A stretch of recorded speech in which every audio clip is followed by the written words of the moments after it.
Hey everyone, and thanks for jumping back into the precious metalverse. Today, we're going to talk about gold as it is now approaching $3,000 an ounce. If you guys like the content, make sure you subscribe to the channel, give the video a thumbs up, and check out the sale on Into the Cryptoverse Premium at intothecryptoverse.com. Gold is approaching $3,000, and this is something that we've been talking about for a number of years, that it would likely reach this milestone. If you're unfamiliar with my views on gold, I don't really talk about it that much, maybe a couple times a year. The reason I don't talk about it that frequently is just because it doesn't move that much in a short period of time, right? If gold goes up by 10% over several months, that is a really big move. If Bitcoin goes up 10%, it's a Tuesday, right? So I don't talk about it a lot, but I do think there have been and continue to be reasons to be macro bullish on gold and other precious metals as well. We've talked about this for a while. In the last video we did on gold, back over here, it's about 3 months ago, I guess. I mentioned, and this was back when the price was like 2,700. I mentioned that the $3,000 level was a pretty important level because that corresponded to around the zero point 0.8 risk level. So for me, for something like gold, it was pretty easy to remain bullish on it and to continue to own gold and buy it up into sort of that $3,000 threshold. Beyond that, I do think it will go higher, but um, sort of the risk is getting somewhat higher, right? The risk is going up. Doesn't mean it can't go higher. In fact, I actually do think the price of gold will go higher. It's just that at some point, right, there's likely going to be a pullback, a consolidation period, and I could see it happening sometime, around the $3,000 milestone. It might overshoot it, right? I mean, maybe it goes all the way up to like 3,500 or something. But in general, my views on gold are that it's macro bullish for several years, right? And I've been saying this for several years. I think that it could actually remain bullish for several more years. Um, Basically what I think is happening is we're kind of repeating what happened over here, where we had sort of a first bull market like this one, and then we had a pullback to the logarithmic regression trend line for gold. And then there was a second bull market, and I think that's what we're sort of building into now. So you can see, if you look at the slope, I believe it's under this up here, right? If you look at like a trend niggle, this is going to depend on the aspect ratio that you're using, so don't try to reproduce it, right? It's about 75 degrees, and then this one was about 75 degrees as well from the bottom to the top. But this bull market was closer to like 50, 50 degrees, 55 degrees. And you could argue that this one has been around 38, 40 degrees. So I think what is happening, I could be wrong, but I think that this bull market there kind of corresponds with that one. Starts below the logarithmic regression trend line and then goes through it, and then goes a little bit above it. Now, in this case, from the fair value, gold went about 100, a little over 100% above it. And then from this fair value, gold also went about 100% above it, right? And then in both cases, we saw gold pull back to the lower part of the logarithmic regression trend line, which is right here, and then go up again, right?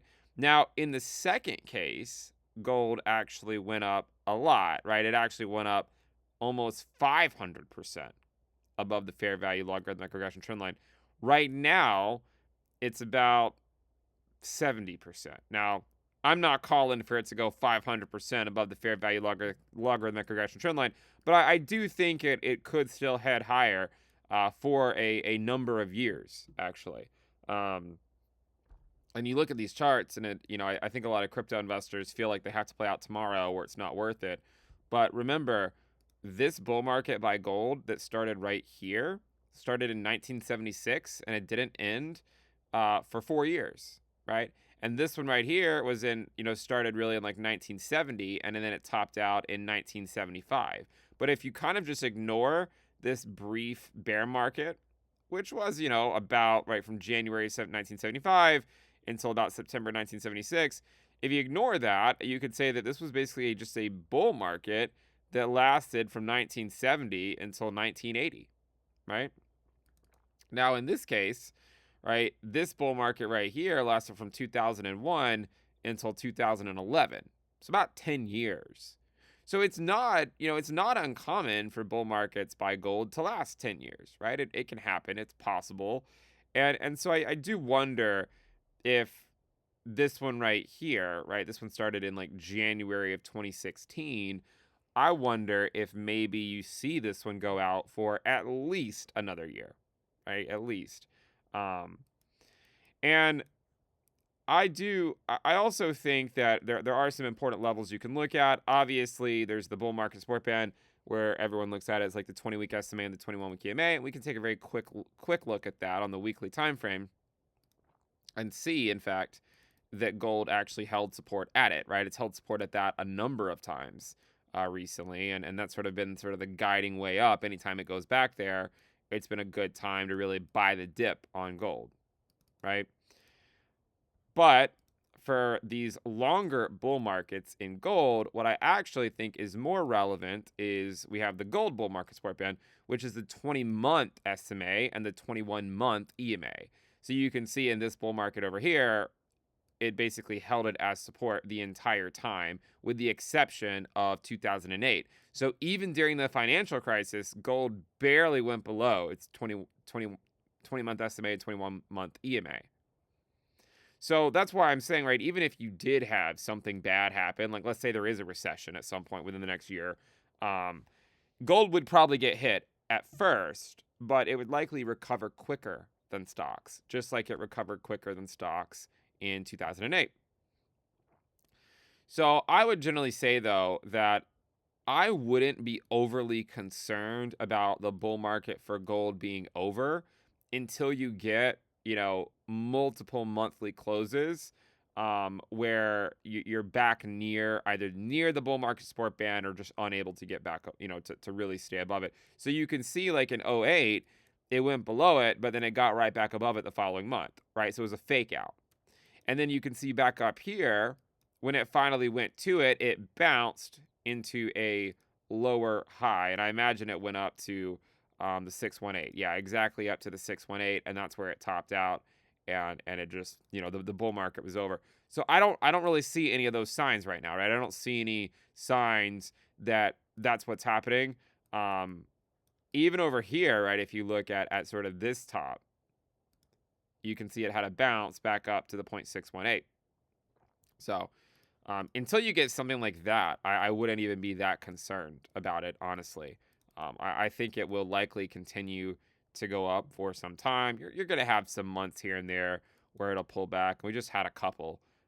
But I still think that the most likely direction for gold is up for a bit longer, in my opinion. Also, I was looking at something else. I was looking at the natural log of the price over the 20-week moving average to kind of get an idea of how long we could see this go on until there is a correction, right? If you look at on the weekly time frame, it looks a little bit different, but on the monthly time frame, I guess if you look at it on the monthly time frame, so the 20 period, the natural log of the 20 period, or the natural log of the price over the 20 period, you can see that it stalls out a little bit. So when I first looked at this earlier, I was like, oh, it looks like it kind of stalls out a little bit anytime it hits that level right there, which we're not there yet, but we are approaching it. But if you look at it closer, you can see that it did correspond to a top right there, but then this one didn't really correspond to a top. It's just basically the price didn't go up as quickly for a few months, allowing some of those moving averages to kind of catch up to the price. So I look at charts like this for gold, and I still do remain macro bullish on them. Obviously, I know a lot of people are interested in silver, but it's kind of like Bitcoin dominance, right? Like until there's a sufficient shift in monetary policy, I would assume that gold will outperform silver, and I would assume that gold dominance would go up and silver dominance would go down until there is that pivot, a sufficient pivot by the Federal Reserve. So that hasn't happened yet. So kind of like within the crypto asset class, you've seen Bitcoin dominance go up for a while. We're seeing the same thing happen over in the precious metals side of, financial markets. So I just wanted to give a brief update on gold. I mean, the last time we talked about it was a few months ago. The price was 2,700. It's now up to almost 3,000, which is the level that we highlighted as sort of like the more or less like the easier target to reach. Hopefully, I actually hope to see gold overshoot that level, and then maybe give us a pullback before then another move higher. Sort of what I'm hoping for, but we'll see. We'll see what happens with it. Those are my views on gold. If you guys like the content, make sure you subscribe, give the video a thumbs up, and again, check out the sale on Into the Cryptoverse Premium at intothecryptoverse.com. I'll see you guys next time. Bye.